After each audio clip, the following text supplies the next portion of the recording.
to him think, listen to him talk, And they said, who's this? Welcome to The Music Makers, a show about people in music.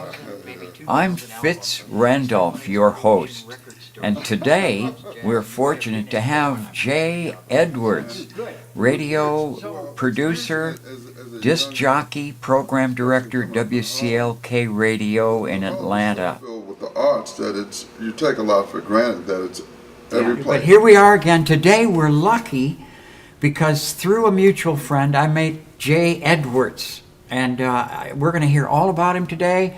This will just be part of what he's done and who he is today. But I want to find out, first of all, where do you come from, and what do you first remember? And then we can move right into what was your first album, who was the first musical person you met. But anyway, let's welcome him. He's a broadcast person. He has a radio show called Jazz Tones on WCLK Radio, the jazz of the city, right, Jay? Right. And so, Jay, you have a certain kind of glow because you come from really good roots, I can tell. And where were you born? Actually, I'm from Harlem, New York City, which is a part of Manhattan. From a cultural perspective, I was in music all my life. New York is a multicultural city, as you well know. Mm-hmm. The music is everywhere. Okay, then and coming out in Harlem, jazz was everywhere. Bebop was the first music probably I was exposed to. Then it became, you might say, R&B or doo-wop. Then R&B, and as well as Latin jazz and calypso at that particular time. Okay. What was your exposure? Was it on the radio, or did you go to real clubs, or? Well, as a young person, I couldn't go to real clubs, and I got exposed to 12? jazz. No, but long before that, I got exposed to jazz. Around the 4th or 5th grade, I was failing math, and my aunt and my cousin, my mother turned me over to them, because she said, she was sending me to Catholic school. She said, I'm not going to be wasting my money. So they, my aunt Jessime lived on Edgecombe Avenue, and she lived on the same street. This is going to really make you laugh, as Duke Ellington and Duke Ellington's piano player Billy Strayhorn. Oh my God! Well, I'm a kid. I don't know this. I don't know this. Goodness. So she says to me, this is a funny story. She says, well, when you come home from school, I went to her house first. We'll give you a snack and you relax, and then we'll start on your math. I said, cool. She had all these albums up in the wall. And I said, what. She said, what do you want to hear? Well, I didn't know what to hear. So she put on, I remember exactly, she put on Sonny Stitt first. And, the music kind of grabbed me. And then she put on Miles Davis Kind of Blue. Oh, my. And that's, I remember like it was yesterday, it struck me. So every day she would put on music and tutored me. My marks went up, okay? Unbelievable. My marks went up. And I got used to this music. And at that time, retail stores blasted music in the stores onto the street so they could sell their product, obviously. What kind of music was that? It was jazz and R&B, but it was jazz. Some stores like Will's Record Store on 125th Street had all the jazz. It had Earl Gardner, it had Arthur Prysock, it had Duke Ellington, and they would be blasting their new releases because you had 33 1/3 LPs. Then you had 33, so yeah, you did have LPs. Yeah, okay. LPs. You started with LPs. I started with LPs. That's pretty good. Yeah, so the first album I saved up my money from selling newspapers was Kind of Blue by Miles Davis. Let me just say, we're brothers all across the country. Right. Yeah. Having bought that album and why we bought it. Why we bought it. And that was one of your, that was the first one I bought. But unbeknownst to me, there was a gentleman that was coming to our school every day, and we would babysit his kids, and that was Billy Taylor. Oh, we saw him every day. Unbelievable. At that time, he lived in the Riverton. You are something. I had no idea. Did you have that idea? Did you know who this man, we're not even scratched the surface I was yet. a kid, You're saturated with jazz Every day we the saw actual him all the people. time. He lived in the Riverton, Oh and my goodness. it was interesting because remember you're living this, so you're not. It's not you're not going to school for it. I started taking trumpet lessons because I wanted to be Miles Davis. Yeah, well, that's the I coolest mean, thing. Are he you was the kidding me? coolest cat I ever saw. You Yeah, know, I know. I had been following him, I think, for years, Yeah. and in our neighborhood, you really didn't have to leave the neighborhood to hear real jazz. Right, of you course, had Count yeah. Basie's, which was 3 blocks from where I lived at. You had Small's place, which was 4 blocks from where I lived at. Smalls. Smalls was I 4 don't- blocks. I haven't heard of that. Well, Wilt Small's Paradise. Wilt Okay. Small's All Paradise right. was owned by Wilt Chamberlain and a gentleman named Smalls. Uh-huh. And it I was on love the it. corner of 135th Street and 7th Avenue. Count Basie's was on the corner of 132nd Street, 3 blocks from where I lived at, 32nd and 7th Avenue. You know. How did you get around in those days? Did you ride a bike? Was there transit? I mean, when you wanted to go, maybe you didn't go. Where did you go? New York, When you were most that of the age? places, when I was a teenager and I really started hanging out, we'd walk to the places. We'd find out Mm-hmm. ahead of time who was coming because everybody was into the jazz. So, hey, man, you know, when I was 16 years old, I think I was exposed to something I had never seen before. Mm-hmm. My friends and I went to Catholic school, and the guys on the track team treated me. Mm-hmm. I'll never forget this. And my mother was giving me a surprise party, a 16 party. So they took me to see Rashawn Roland Kirk. Oh, man. I'll never forget this, yeah. And Yeah. we were sitting in the front, and me not knowing a lot about Rashawn, he had the wraparound dark sunglasses. And he was just blowing. Multi-instrumentalist, Yeah, 3. right. I said, oh, man, this guy is, ooh. So I said to my friend, I said, you know, in Count Basie's it was dark. I said, man, why is this cat wearing sunglasses and it's dark in this joint? So, you know, we had snuck in anyway. Really? Yeah. So you we had weren't gonna big- make a big I was fuss? going to make a big thing out of it. So after he played his set, he came over and he heard my voice. And he said, young man, how did you like the set? I said, oh, man, it was awesome. He said, well, you want to know why I had my wraparounds on? I'm blind. Yeah. I Yeah. said, oh, no. Yeah. And he was so friendly. And I mean, it was an experience of a lifetime. Man. What band was he? Was he with a band at He that was with time? a band. Yeah, he had Was a band. Was he with Ellington at all? I I thought. don't didn't he, for a know. while? No, he wasn't. He had his own band, but he was such a he had his nose whistle. Yeah. And he would do. He'd wind up the little yeah, right. chimes, Chime, you know, little music box. Music, and he had his. He would blow 3 instruments at a time. Nose flute. Nose flute. Yeah, Nose flute. Yeah. yeah. Oh yeah. Oh We yeah. have several of his albums. Yes, I do. Good. Well, experiencing it as a young person coming up in Harlem. The Harlem is so filled with the arts that you take a lot for granted that it's every Yeah, I place. can see you that, know. yeah. So I didn't realize then, even through my parents, that what I was experiencing, they weren't from New York, they were from Florida, that Wow. what I was experiencing was something unique. I had no idea. I wouldn't know that, you know. That's amazing. So as being raised as a young person, here we are encountering a multicultural effect musically with these great musicians that have been around the world, and some of them you could touch. I came up in an era where they had Jazzmobile.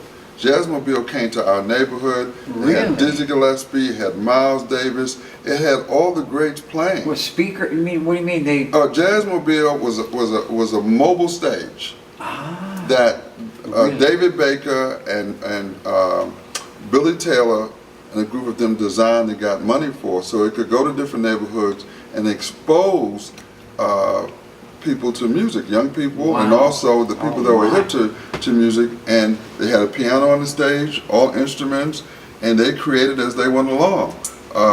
They could do anything they wanted to do. Yeah, it became a historical monument because it went around, you know, the city, different boroughs in the city, and you'd have a crowd of people outside That's on a particular day during the week, and they would be wailing.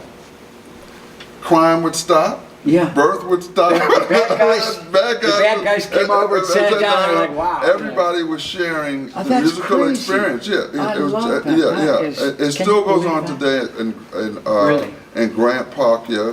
up there off of Riverside Drive every So Wednesday. we'd be there for what, a week or one No, night? every Wednesday. Every Wednesday. Oh, every It's Wednesday every to a Wednesday. different neighborhood. Yeah. So it's been it's at Grant Park now all Oh, the time, okay. all the time. And who comes?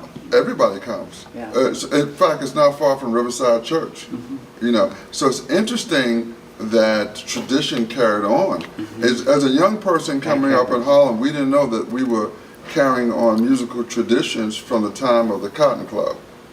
People played music whether it was a good day, a bad day. It was natural. The interesting thing about it is that music was played in the street. Yeah, yeah. So you had your saxophone player in the street. Okay, then you know they were blowing in the street. Your trumpet player was going up and down the street in the street. It's the old saying about when John Coltrane emerged, that Sonny Rollins went to hiding and started blowing off Williamsburg Bridge. It's true.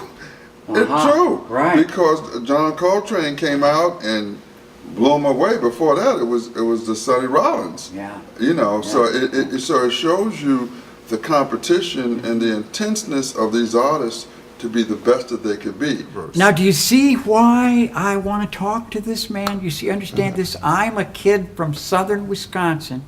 I heard the music on my turntable, and I never would have dreamed of ever seeing a musician or going to a place where there's music. He was just living in jazz. Yeah, you're living in it. And, Yeah. I mean, and music. Now, Yeah. what about church? What was Church, going well, on in church? you know, it's interesting. I lived two different churches. My mother sent us to Catholic school. We went to Mass, and then she went to a Baptist church. But, you know, in a Baptist church, it's call and response. And, Right. you know, Oh, so yeah. the choirs get into a rhythm that is also transferred through the blues and jazz. So some of the choir members that were playing piano, they were also jazz musicians or blues musicians. Yeah. So the call and response was there. You're getting both at the same time, you know, without realizing it, because Yeah. gospel is an original art form in America as well as jazz. So it was created, and blues, it was created so the spirit of the people continued to live on who created it, you know, through good times, hard times, no matter what it was. Okay, but then what did you do then? What, you were in high school, or let's say High you know, school let's was- jump ahead past middle school or something. High I don't know. school, Or or if you hi- want to pause in the 6th grade for a minute. No, I can't. When, Some teacher you really had a crush on her and stuff, no, well, Miss Wood. well, no. When I went to high school, that's really between the 8th grade.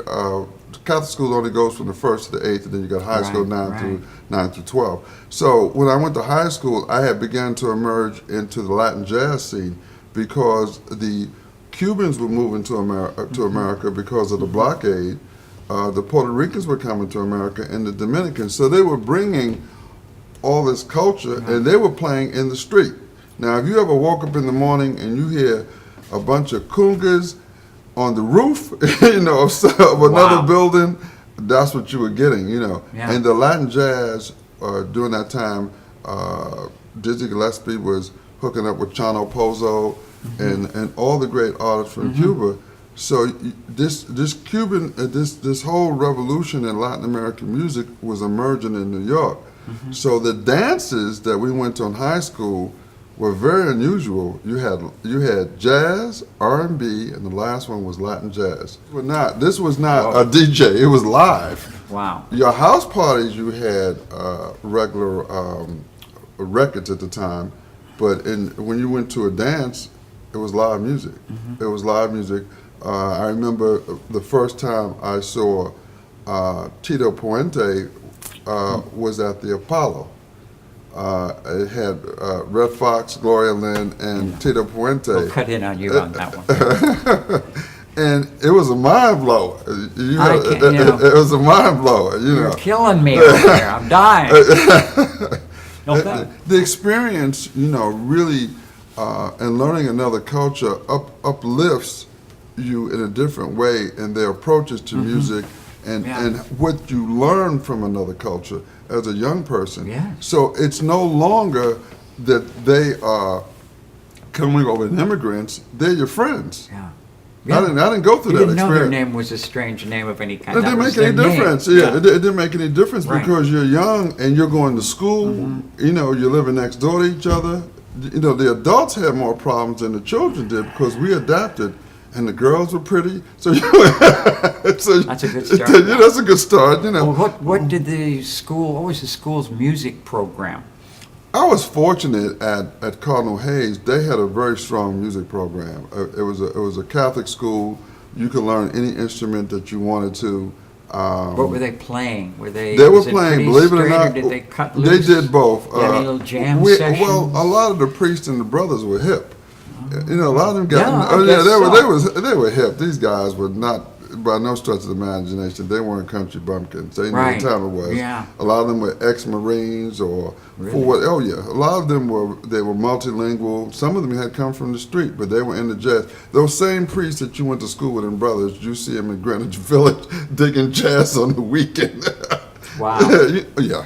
Wow. Yeah, they'd cut loose and go down, and they'd be at the village gate, the village vanguard, you know, slugs. In those days, you know, it wasn't expensive to go down and see a Lee Morgan or somebody like that Wow. play.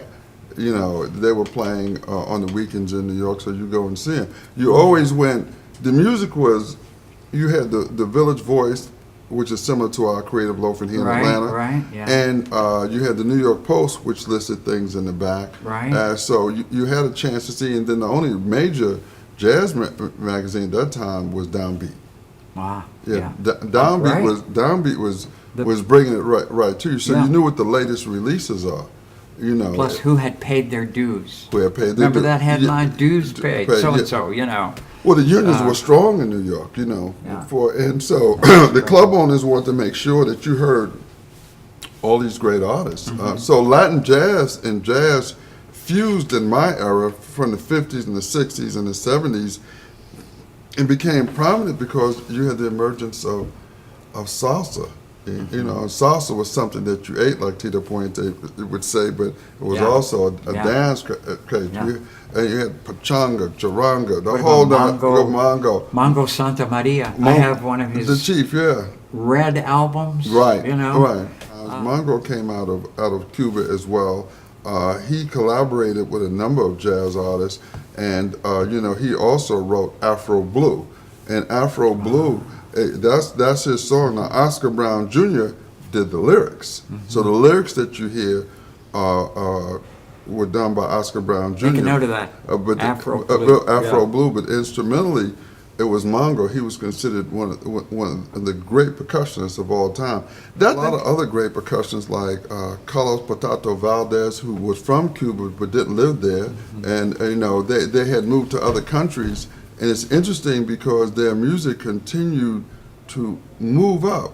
You know, Yeah. Bebo Valdez, who's a great pianist who just recently passed away. His son is Chucho Valdez, who's another great pianist, Cuban, and then his other son.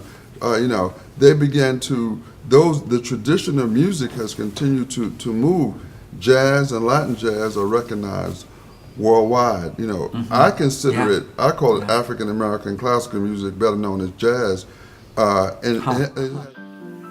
We've got a lot more coming from Jay Edwards. You can count on that. And in the meantime, thank you for watching The Music Makers. And remember, keep listening to music. I'm Fitz Randolph. That's all good. And that's how I got, you know what? It was a Columbia Record Club that got me going in music because I got a Ramsey Lewis down to earth.